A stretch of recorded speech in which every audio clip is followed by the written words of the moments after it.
Okay, so when it comes to borrowing money, one thing I realize a lot of people don't consider, which honestly the bank and all these people who give out these loans, these companies give out these loans, do this on purpose, where they will advertise the interest rates, but not necessarily make it seem like the APR is as important.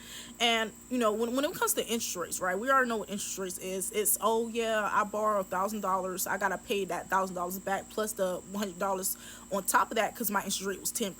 Right, but when it comes to APR basically shows you not only the interest rates, but also all the other fees you have to pay on top of it, hidden fees, loan origination fees, processing fees, sometimes mandatory fees, prepayment fees, all that. So like if a loan is like a 5% loan but it has a $300 fee, you're probably paying more overall, right? Because the APR is higher, more overall than with a loan that's like 7%, but it has no fees, right? So that's how people can get tricked into paying more than what the fuck they need, what they thought they was going to pay.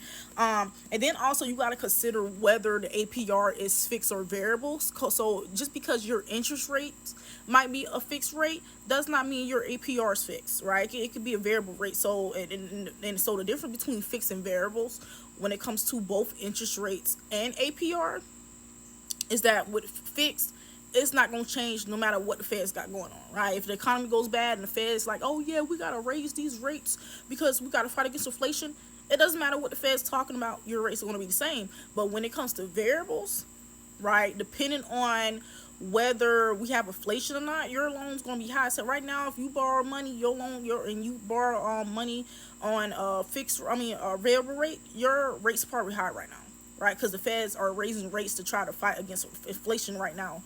That's why everything costs so goddamn much. But when the economy gets better, that's when they start lowering rates, right? So yeah, but like I said before, like you when it comes to borrowing money, don't pay attention to the interest rates. The interest rates matter, but they don't matter by themselves, right? You have to look at APR. You have to look at APR as a whole, right? That's why like a lot of people who be like buying them Hellcat shit, and I'll be making fun of them when they be buying like, oh yeah, the APR is like 29.99% type shit.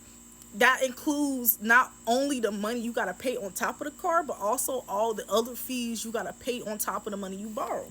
But like, yeah, consider that. Consider the APR, not just the interest rates.